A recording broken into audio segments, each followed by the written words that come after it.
Maraming Pilipino ang patuloy na naghahangad ng mas maginhawang buhay. Ngunit sa kabila ng pangarap na ito, ay may mga nakatagong pagkakamaling paulit-ulit nating ginagawa. Ito ang mga pagkakamaling tahimik pero mabigat ang epekto sa kinabukasan. At kung hindi natin ito mapapansin ngayon, ay baka tuluyan nitong sirain ang oportunidad na dapat sana ay atin na. May mga maling gawi na namana natin sa nakasanayan ng lipunan. Minsan mula sa pamilya, minsan mula sa paligid, at minsan mula sa maling pananaw tungkol sa pera at tagumpay. Kung hindi natin sasalain ang mga ito, ay mauulit at mauulit sa susunod na henerasyon. Kailangan nating pag-usapan ang mga ito ng diretsahan, walang paligoy-ligoy, walang pag-iwas. Dahil minsan ang pinakamahirap tanggapin ay ang mga katotohanang matagal nang humahadlang sa pag-asenso. Ito ang dahilan kung bakit mahalaga na maging mas mulat at mas matalino sa bawat desisyon na may kinalaman sa pera. Hindi lang ito tungkol sa kung magkano ang kinikita mo, kundi kung paano mo ginagamit ang perang pinaghihirapan mo at kung paano mo inihahanda ang sarili mo para sa mas mabuting kinabukasan. Bago tayo magsimula, iniimbitahan kita na mag-subscribe sa ating channel para lagi kang updated sa mga bagong videos na aking gagawin. Paki-like na din ito at share sa iyong mga kaibigan at tuklasin natin kung paano umasenso sa buhay. Ito ang sandali kung saan mas hinuhukay natin ang tunay na dahilan kung bakit maraming Pilipino ang nahihirapan sa usapang pera. Habang mas lumalalim ang pag-uusap, mas malinaw nating makikita ang mga pagkakamaling matagal nang nakatago sa araw-araw na gawain, to ang mga hindi napapansin, ngunit malaki ang ibinabawas sa ating pag-asenso. Kaya bago pa man maging huli oras na para tuklasin ang mga financial mistakes na kailangan mong iwasan para tuluyang makaangat sa buhay. Mistake number 1, walang malinaw na budget. Maraming Pilipino ang nabubuhay ng walang konkretong plano sa paghawak ng pera. Madaling gumastos lalo na kapag pakiramdam natin ay karapat-dapat tayong mag-reward. Ngunit dito nagsisimula ang unting pagkalunod sa walang direksiyong gastusin. Kapag walang budget, walang malinaw na kontrol. Kadalasan inuuna ang luho bago ang tunay na pangangailangan. At dahil hindi nakikita kung saan napupunta ang bawat pisong ginagastos, patuloy na lumalaki ang problema. Sa bandang huli, nagtataka tayo kung bakit hindi sapat ang kita. Kahit buong buwan tayong nagsikap, ito ang bunga ng paggastos ng walang limitasyon. Ang kawalan ng budget ay nagdudulot ng paulit-ulit na maling desisyon. Ang maliit na gastusin na tila wala lang ay nagiging malaking kabawasan sa kabuuang pera. Unti-unting napupunta sa wala ang kita dahil sa mga bagay na hindi naman kailangan. At kapag may emergency, wala tayong mapagkukunan. Ang paggawa ng budget ay hindi pagiging maramot sa sarili. Ito ay isang paraan ng paggalang sa pagod at oras na ibinuhos mo para kumita. Pinoprotektahan nito ang kinabukasan at ginagabayan ang bawat hakbang sa pananalapi. Ito rin ang unang hakbang sa pagbuo ng matatag na pundasyon sa buhay. Kung nais mong umangat, kailangang sinusukat mo ang perang pumapasok at lumalabas, kailangan mong may sinusundan na gabay araw-araw, kailangan mong maging intentional sa bawat desisyon tungkol sa pera. Dito nagsisimula ang pagbabago at dito nagsisimula ang pag-angat na hindi pansamantala kundi pangmatagalan. Mistake number 2, walang emergency fund. Sa totoong buhay, hindi laging maayos ang takbo ng mga pangyayari. May mga araw na bigla tayong hinahampas ng problema nang walang babala. At dito natin nararamdaman kung gaano kahalaga ang pera na nakatabi para sa mahihirap na oras. Ngunit marami ang hindi nagpapahalaga dito dahil pakiramdam nila ay kaya naman nilang makaraos. Kapag wala kang emergency fund, napipilitan kang humanap ng pera sa pinakamadali pero pinakamalupit na paraan. Minsan sa utang na may interes na hindi makatao. Minsan sa paghingi ng tulong sa mga taong ayaw mo sanang abalahin. At minsan sa pagbitaw sa mga pangarap dahil inuuna mo ang apoy na nasa harap mo. Ang emergency fund ay parang payong na lagi mong dapat dala kahit maaraw. Hindi mo ito napapansin kapag maganda ang panahon. Ngunit ito ang unang magliligtas sa iyo kapag dumating ang unos. Ito ang seguridad na nagbibigay sa iyo ng panatag na pakiramdam. Kapag may nakahandang ipon para sa emerhensya, mas nagiging kalmado ang isip. Mas malinaw ang pagdedesisyon dahil hindi ka natatakot mauwi sa wala. Mabibigyan mo rin ng proteksyon ang pamilya mo kapag kailangan ka nila. Hindi ka madaling matinag dahil may nakahanda kang sandalan. Kaya kahit maliit lang ang kayang itabi, simulan agad ito. Isang maliit na halaga araw-araw ay mas mabuti kaysa wala. Habang tumatagal, mapapansin mong lumalaki ang pundasyon at darating ang araw na pasasalamatan mo ang sarili mo dahil hindi ka naghihintay ng problema bago ka paghanda. Mistake number 3. Puro utang at walang limitasyon sa paghiram. May mga Pilipino na kapag may kailangan agad ay utang ang unang naiisip. Madali kasi, mabilis at pakiramdam nila ay solusyon ito sa bawat problema. Ngunit hindi nila naiintindihan na ang sobrang pag-asa sa utang ay naglalagay sa kanila sa mas malalim na problema na unti-unting kumakain sa kinabukasan. Kapag nasanay sa utang, nagiging normal ang hindi pagkakaroon ng sariling pera. Laging may hinahabol, laging may binabayaran, madalas inuuna ang interes bago ang pangarap at pangangailangan. Unti-unting nauubos ang bawat sentimo sa mga obligasyon na hindi naman kailangan. Minsan, nagsisimula sa maliit na halaga.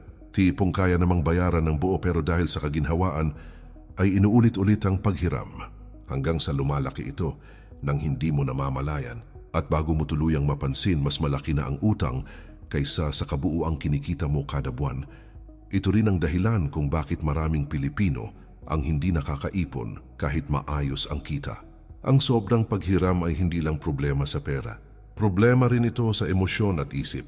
Nagbibigay ito ng stress at pangamba araw-araw. Minsan nagre-resulta ito sa mga desisyong minadali.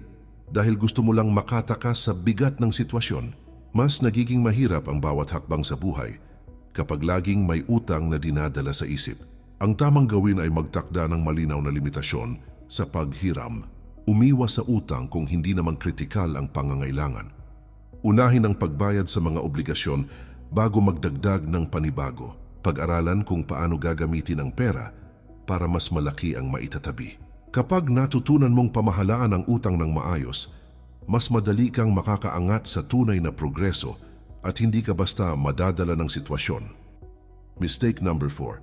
Walang disiplina sa paggastos araw-araw.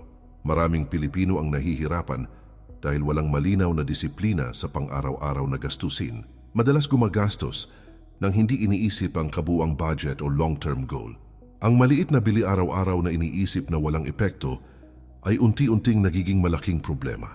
Kapag walang disiplina sa araw-araw, napapabayaan ang kinabukasan at ang ipon ay hindi lumalago.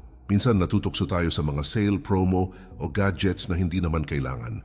Pinapabayaan ang regular na gastos para sa essentials dahil inuuna ang luho. Ang resulta ay palaging kulang ang pera bago matapos ang buwan. At madalas, nagkakaroon ng stress dahil kailangan pang ayusin ang kakulangan sa pondo. Ang disiplina sa araw-araw ay hindi nangangahulugang kuripot ito, ay paraan para magkaroon ng malinaw na plano sa pera at kontrol sa kinabukasan. Ang tamang pag-prioritize ng pangangailangan laban sa luho ay nagdudulot ng mas matatag na financial standing. Kapag natutunan ang simpleng habit na ito, mas madali rin ang pag-iipon at investment sa hinaharap. Kapag walang disiplina sa pang-araw-araw na gastusin, mas mataas ang posibilidad na mauwi sa utang. Ang hindi pinag-isipang bili ay nagiging pabigat sa kita. Mas mahirap ring maabot ang long-term goals dahil inuuna ang kasalukuyang luho. At madalas nagiging dahilan ng pag-alis sa financial freedom na dapat ay maabot. Mahalaga ang bawat maliit na hakbang araw-araw para masanay sa tamang pamamahala ng pera. Simulang itala ang bawat gastos at planuhin ang bawat bili. Kapag naging habit ang disiplina sa araw-araw, mas madali ang pag-ipon at pag-invest. Ito ang pundasyon para sa matatag, ligtas at masaganang kinabukasan. Mistake number 5. Walang long-term financial goals. Marami ang nag-iipon o gumagawa ng desisyon sa pera nang walang malinaw na direksyon. Gumagawa ng hakbang para sa pang-araw-araw na pangangailangan, ngunit hindi iniisip ang bukas. Ito ang dahilan kung bakit kahit may kita, tila laging kulang ang pera sa mga mahahalagang bagay. Kapag walang long-term financial goals, nagiging puro reaktibo ang bawat hakbang sa buhay. Ang kakulangan sa malinaw na layunin ay nagdudulot ng kawalan ng motibasyon sa pag-iipon. Hindi nakikita ang halaga ng disiplina sa pera dahil pakiramdam ay walang patutunguhan ang ginagawa. Maraming nasasayang na pagkakataon sa investments at iba pang paraan para palaguin ang pera. At madalas na iiwan sa ere ang sariling pangarap dahil inuuna ang kasalukuyang kaginhawaan. Kapag walang malinaw na financial goals, madaling madala sa uso o pressure ng paligid. Pumibili ng bagay na hindi kailangan para lang makasabay sa trend. Nagpapautang sa sarili sa utang na hindi makakatulong sa kinabukasan. At paulit-ulit na nauubos ang kita sa mga bagay na panandalian lang ang epekto. Ang pagkakaroon ng long-term goals ay nagbibigay ng gabay sa bawat desisyon. Nagbibigay ito ng malinaw na patutunguhan at dahilan para magsikap sa bawat hakbang, maging ito man ay pag-iipon, investments, o simpleng pagtitipid sa araw-araw. Kapag malinaw ang layunin, mas madali rin ang pagtitiyaga at pag-iwas sa hindi kailangang gastusin. Mahalaga ring suriin at ayusin ang goals mula sa oras-oras, buwan-buwan at taon-taon. Ang buhay ay pabago-bago at ang pera ay mabilis ding kumikilos. Kaya ang long-term planning ay dapat flexible at realistiko. Sa ganitong paraan, mas tiyak na ang bawat hakbang ay nagdadala sa iyo patungo sa mas matagumpay at mas ligtas na kinabukasan. Mistake number 6, pagpapabaya sa investments at pagpapalago ng pera. Marami ang iniisip na sapat na ang pag-iipon lang sa bangko. Nakakatuwang isipin na may pera sa savings account, ngunit madalas mababa ang tubo kumpara sa inflation. Dahil dito unti-unting nababawasan ang halaga ng perang pinaghirapan. Kung hindi inaalagaan at pinapalago ang pera, nagiging stagnant ang financial growth. Ilan ang takot mag-invest dahil sa kakulangan ng kaalaman. Natatakot mawalan ng pera sa stock market, mutual funds o kahit sa simpleng negosyo. Ngunit ang hindi pagsubok ay mas delikado dahil naiiwan ang pera sa parehong sitwasyon. Habang lumilipas ang panahon, napapansin ang pagkakaiba ng may alam sa investments at wala. Kapag pinapabayaan ng pera, hindi lamang ito humihinto sa paglago. Nawawala rin ang oportunidad na kumita mula sa tamang desisyon sa investments. Marami ang nalulugi sa hindi kaalaman, ngunit marami rin ang yumayaman sa pamamagitan ng maingat at matalinong pagpapalago. Ang kaalaman at aksyon ang susi sa financial freedom. Mahalaga ang pag-aaral at pagsisimula kahit maliit lang. Ang maliit na investment ngayon ay maaring lumaki sa paglipas ng panahon. Mas mainam na magsimula kaysa maghintay ng perfect timing na kadalasan ay hindi na dumating. Ang consistent at disiplinadong hakbang ay nagdudulot ng malaking resulta sa huli. Ang pagpapabaya sa investments ay tila pagtanggal ng pagkakataon para sa mas magandang buhay. Kapag natutunan mong palaguin ang pera, mas malaki ang kontrol mo sa kinabukasan. Mas matatag ka sa oras ng pangangailangan at mas handa sa anumang pagbabago sa buhay. Ito ang dahilan kung bakit hindi dapat baliwalain ang pag-aaral at tamang pagpapalago ng pera. Mistake number 7, hindi pag-iingat sa malalaking gastusin. Marami ang nasasabik sa malalaking pagbili tulad ng bahay, sasakyan o gadget. Minsan nabibili agad ng walang maayos na plano o kalkulasyon.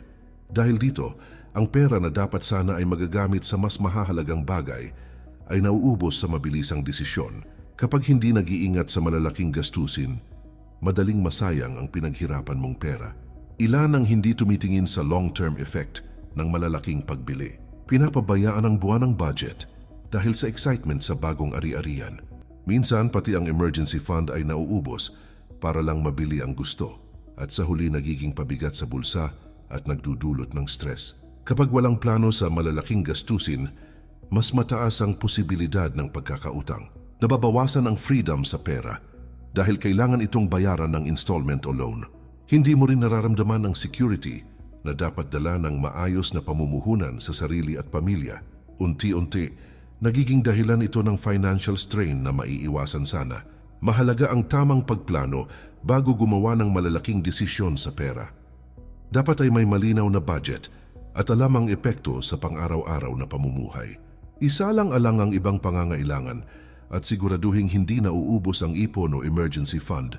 Ang maingat na desisyon ay nagdudulot ng kapayapaan sa isip at seguridad sa hinaharap.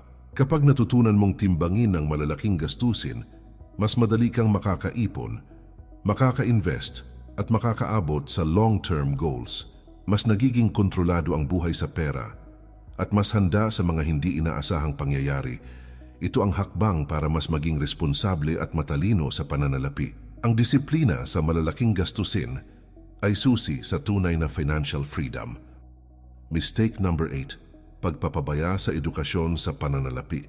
Maraming Pilipino ang hindi binibigyang halaga ang pag-aaral tungkol sa pera.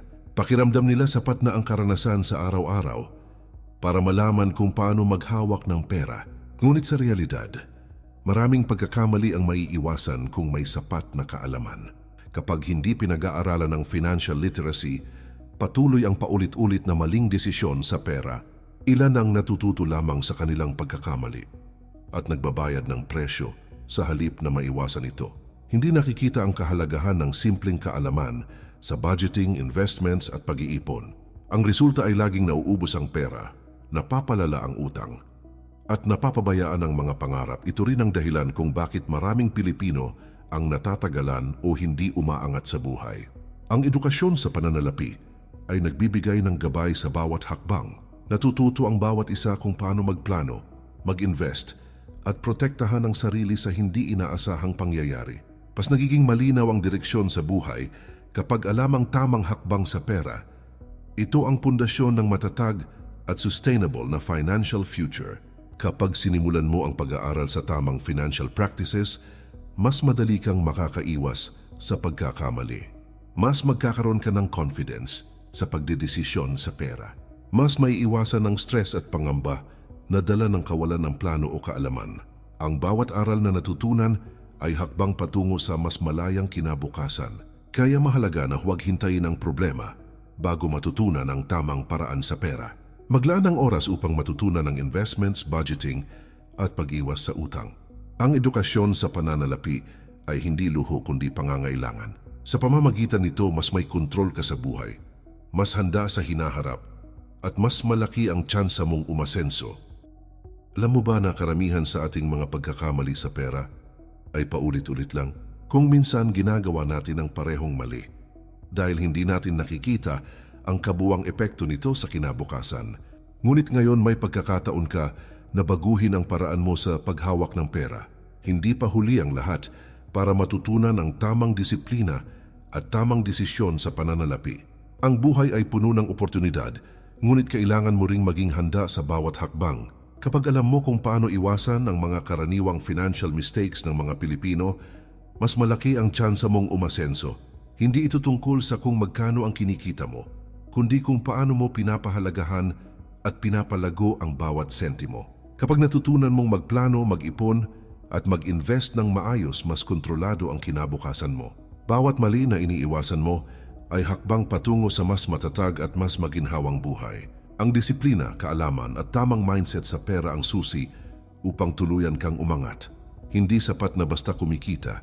Kailangan mo ring maging matalino sa paggamit ng pera para makamit ang tunay na kalayaan at seguridad. Ang bawat hakbang na gagawin mo ngayon ay magbubukas ng mas maraming oportunidad sa hinaharap. Muli kaibigan, iniimbitahan kita na mag-subscribe sa ating channel para lagi kang updated. Sa mga bagong videos na aking gagawin, paki-like na din ito at share sa iyong mga kaibigan at tuklasin natin kung paano umasenso sa buhay. Sama ka sa akin sa paglalakbay patungo sa financial freedom at mas magandang bukas. Simulan mo na ngayon at huwag hayaang maulit ang parehong pagkakamali ng marami. Sa bawat hakbang na ginagawa mo ay mas lumalapit ka sa buhay na pinapangarap mo.